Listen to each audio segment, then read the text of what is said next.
So Rishi Sunak is back at it again, and this time it will touch everybody, not only international students, but all immigrants on a visa in the UK. Now, I'm sure you might have heard about it.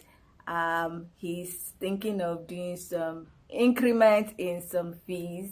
In this video, I'm going to share what he's trying to do, what the Conservative Party are trying to do, and the consequences of his proposal, and also things that some schools might do to try and encourage people to still apply to the UK. So if you want to know my thoughts about the whole Rishi Sunak's proposal on immigration and everything that has been going on in the past couple of days or couple of weeks, then please keep on watching.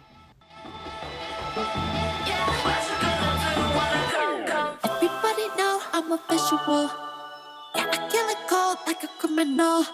I'm everybody's type, but nobody can deny. Yes, you know I get it, I'm getting freaky, yeah, I'ma bring the crazy. Get that freaky on, get that freaky on. Getting freaky, get it right. Hi guys, welcome back to my channel. My name is Omomi, aka Petite Diva, and I am a University of Nottingham alumni and also a Developing Solutions Scholarship Award winner. In this educational series, I talk about the UK admission process, I talk about the UK visa application process, I talk about tips and tricks on how to enjoy your stay in the UK as an international student, and I also talk about tips and tricks on how to earn more money as an international student. So if you like videos such as this and you are not yet subscribed, please consider subscribing by clicking on the red button that says subscribe, and don't forget to click on the bell notification icon by the side so that you're notified anytime I upload videos. Now, before we continue this video, I just want to remind you that I offer some UK educational services, and those services include SOP writing, academic CV writing to boost your chances of getting an offer, and also the UK admission package. Now, my UK admission package comprises of me curating courses that best fit you, helping to write the SOPs for the courses that you've chosen, also helping to write your academic CV, and then also helping you with the application process so that your application is as smooth as possible. Now, I have two types of the UK admission package.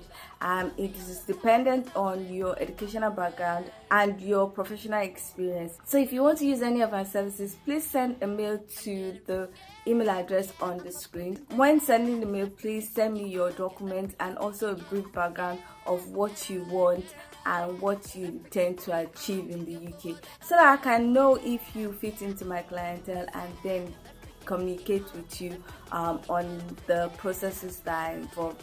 Now, you can also join the Telegram group.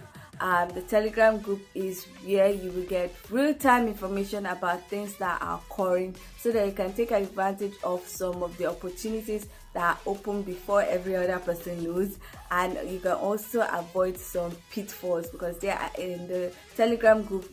I share advice, and other people are also there to help you on this process, especially people that might have passed the stage that you are currently at and you need advice to move forward. So if you want to join the Telegram group, the link is in the description box. It's the first link that you will see when you open the description box, so please click on it and join.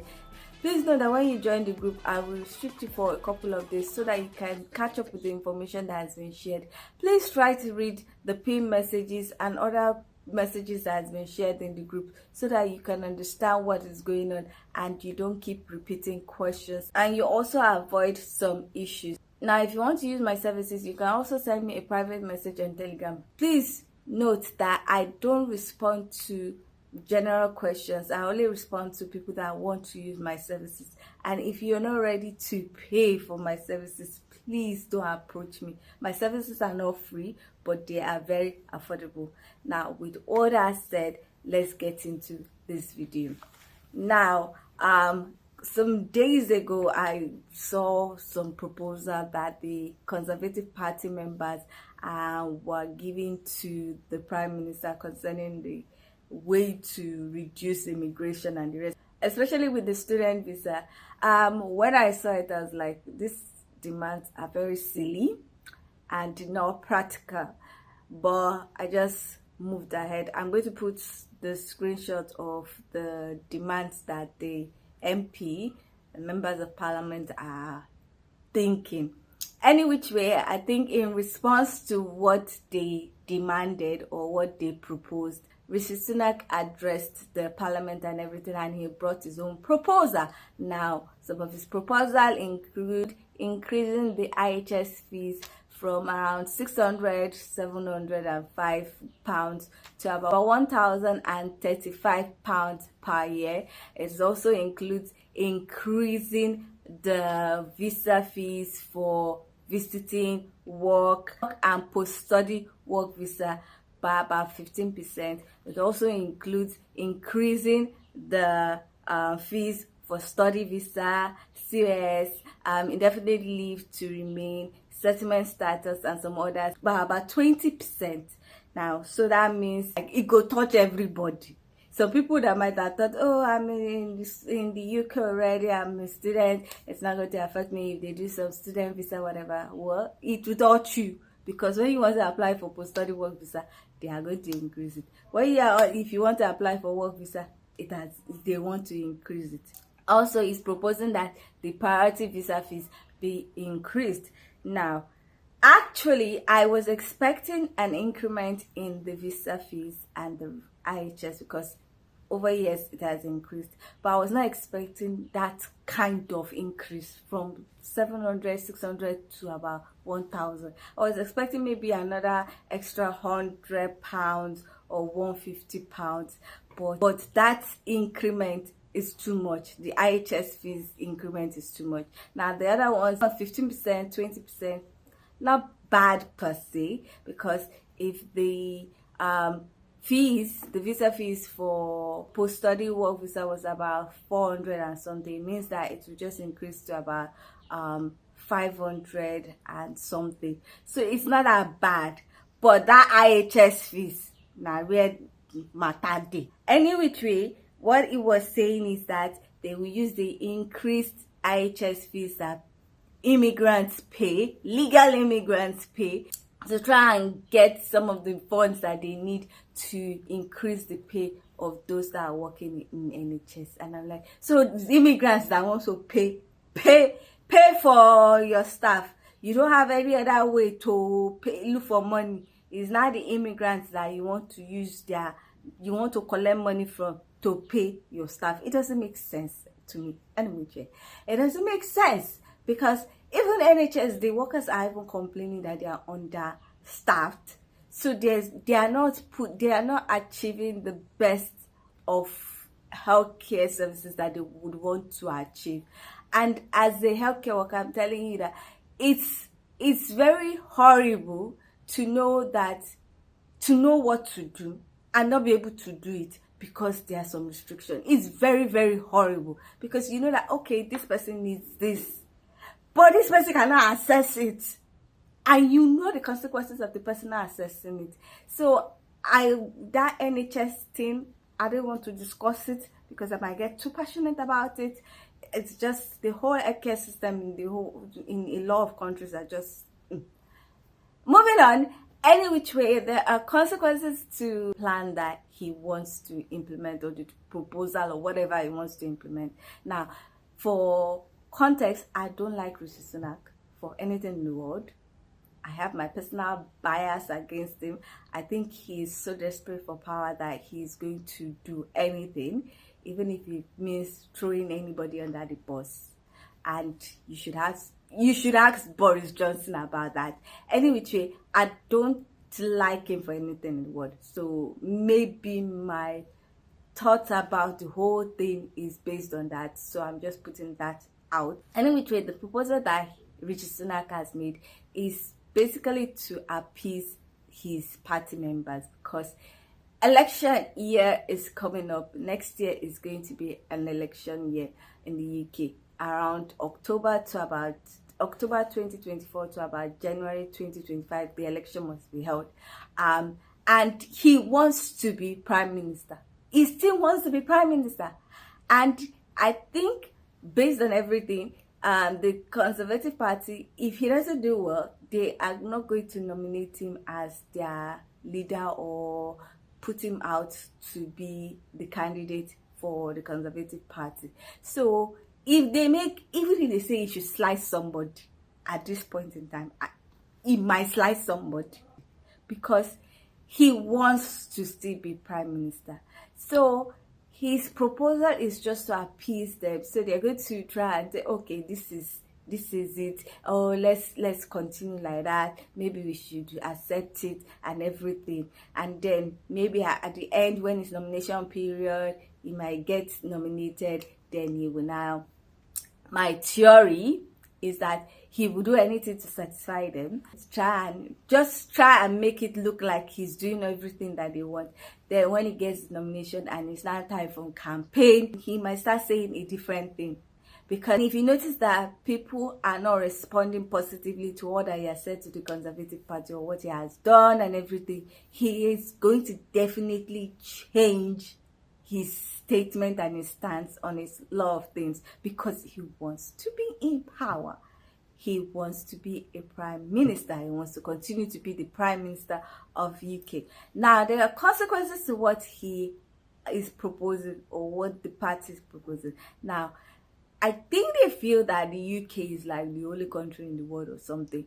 There's a possibility that this whole thing that he's trying to do is going to backfire, because if people don't respond positively and if people don't continue to apply for the visas and the rest, if there is a drop in the application number, which is going to happen, the expected income that he has proposed would be imputed into the UK economy. It's going to not materialize, so it's not going to happen. And then you are going to see that, oh, the plans that we had to use this money, we did not achieve, which is going to irritate a lot of them again, because they'll be like, oh, you said this and it didn't materialize, the long-term effect is not being seen, the economy is dropping. So if he doesn't have other plans to boost the economy except from that, there's going to be a problem. And another thing that's going to happen is that schools are not going to see a lot of application, and it is already happening, because as of this time last year, that's 2022, a lot of schools had already shut the gate on a lot of things. They had done deadlines and they were not extending it. So by now, a lot of people were already being, even to get cars, they were being rejected because there was so much demand, and then people were being deferred even after they've paid.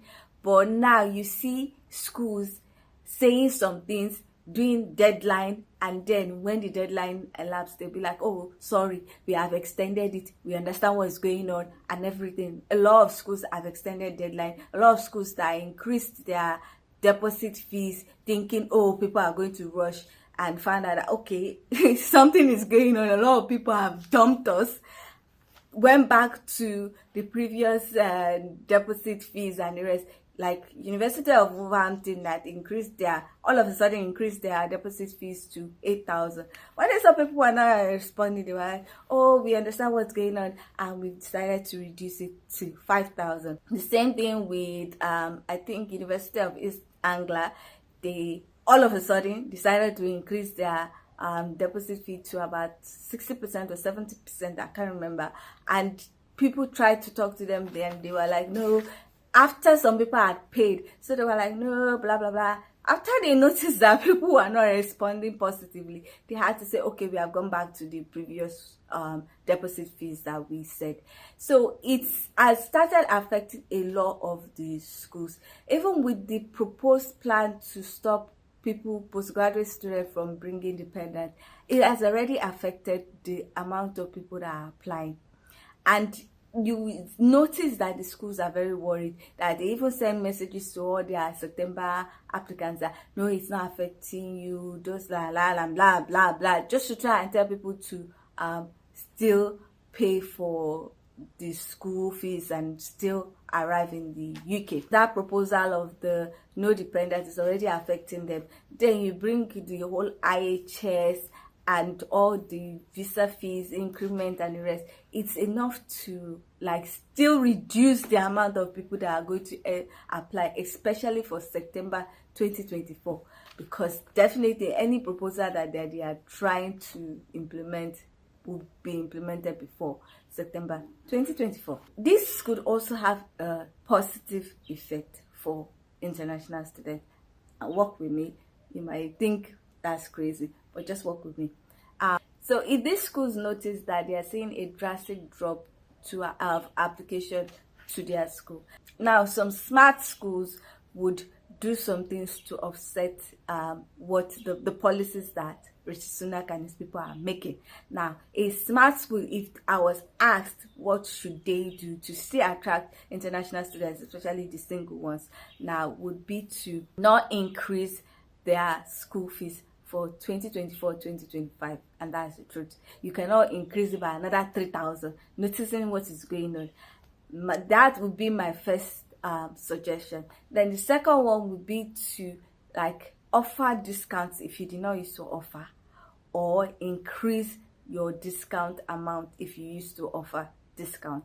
Because definitely if there are people are paying more for IHS and visa fee, it's affecting the amount of money they are willing to pay for tuition fees. So, and then we also know that the maintenance fee is also going to increase, so that is going to affect people's ability to apply to some schools. So if you want to attract people to your school, you have to offer some things, incentives that would attract the few people that are still deciding to come to the UK. So one of that is like I said, not increasing the tuition fee for 2024-2025 session.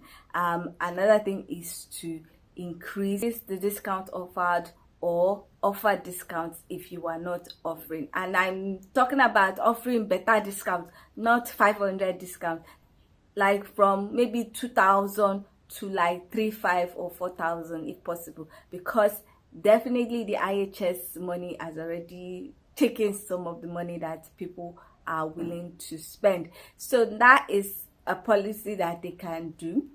Another thing that some schools can do is to have a refund policy. They can offer this as an incentive, like they can offer to refund the IHS fees and the visa fees for students that enroll in their school. That's something that they can do. They can offer like a discount of maybe like 2,000, and also say that if you enroll, your visa fees and the IHS fees would be refunded. This is something that they can put in their marketing campaign, and it will definitely attract some people. And I know they can do those kind of things because during the COVID time, when they were losing a lot of students, some of them offered to refund, or not offered, some of them refunded the fees that people use for the isolation and the COVID test and the rest. So it's possible for them to do it. It's not something out of place, especially as everything is just looking funny. So it's not out of place. Another thing that they can do is to reduce the deposit fees. Now, it happened during the COVID period, schools reduced their school fees. That was when Hull had tuition fees of 8,000 to about 9,000 pounds, and that was when Birkbeck University of London had a deposit fee of 200 pounds. So these suggestions are not something that is out of place. They've done it before, and they might have to do it again to attract people, because the UK is not UK at this point in time because of some particular people. So these are some of the things that if I was asked by any school, I would say this is the kind of things that you need to do to be able to still attract international students. Now, when are these policies, this increment, likely to be implemented? Now, previously I would have said, okay, it's around April. It will be around April 2024, because usually that's when they increase or they usually state that they are implementing an increment in fees, because in 2022 the visa fees were increased, but they were not increased so drastically. It was like maybe less than £50 increment. So personally I would have said, okay, April 2024. But these people are desperate. Rishi Sunak is desperate to satisfy his members of parliament. So I don't know, he can do it anytime after September to God knows when. So I really don't know, Previous, like I said, I would have said April 2024, but Mr. Sunak is desperate, so he can do and undo. He might not be thinking clearly, they might not be thinking clearly. All they are thinking of is power, power, power. So maybe after September 2023 they might implement it in October, November, December. I really don't know.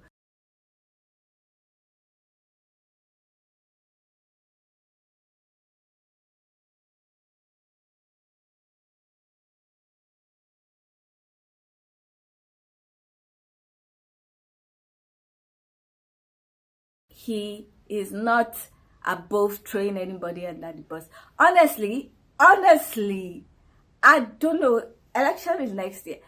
Honestly, somebody needs to call him out on his ancestry or his heritage, because he is a product of immigration.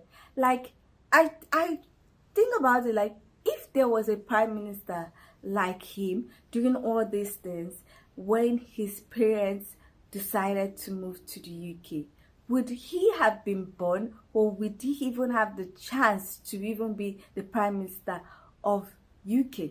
What can immigrants do, especially international students, do? The first thing I can say is pray. I'm not ashamed to say that. I've been praying that Nama should leave. I'm not ashamed to say it. We can pray that he should leave. I really don't. When he was elected, I knew that this man was going to be trouble. So prayer right now, so that maybe somebody like Boris Johnson, who understands some things, can be elected by the MPs, but the whole Conservative Party is just anti-immigration. The second thing that immigrants can do, especially immigrants from Commonwealth country, is to register and vote next year. Vote Conservative Party out, because if that man should stay for another 4 years, even rats will not be able to enter the UK. So the Conservative Party has to be voted out. The members of Parliament has to be a balanced mixture of Conservative Party and Labour Party members, because that party has issues, serious issues. So this is not a case of, oh, I will not register and vote. As a citizen of a Commonwealth country, you are eligible to register and also vote. Now, those that are not from Commonwealth countries will not be able to vote. But if you are from Commonwealth country, please register and vote. Vote Conservative Party out. Vote Labour Party. Let us have breathing space for some years.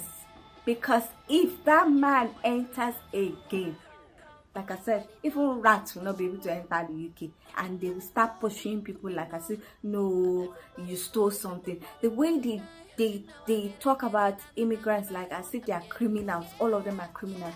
Meanwhile, the person that is ahead is a product of immigration. I really don't get it. It annoys me when I think about it. So you need to vote, you need to pray, you need to vote. So basically that's all about the whole issue. We just have to wait and see what's going to happen. Like I said, I don't know when they are going to implement some of this proposal, but they are desperate for power, so they can do and undo without thinking rationally. The rational thing would be to implement it April 2024, but you never know with these people.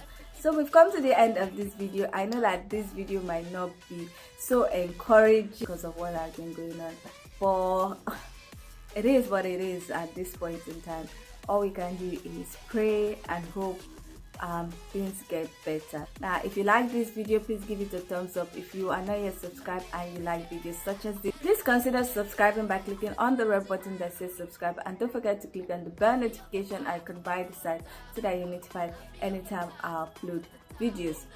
Now, with all that said, thank you so much for watching. I hope to see you in the next one. Bye.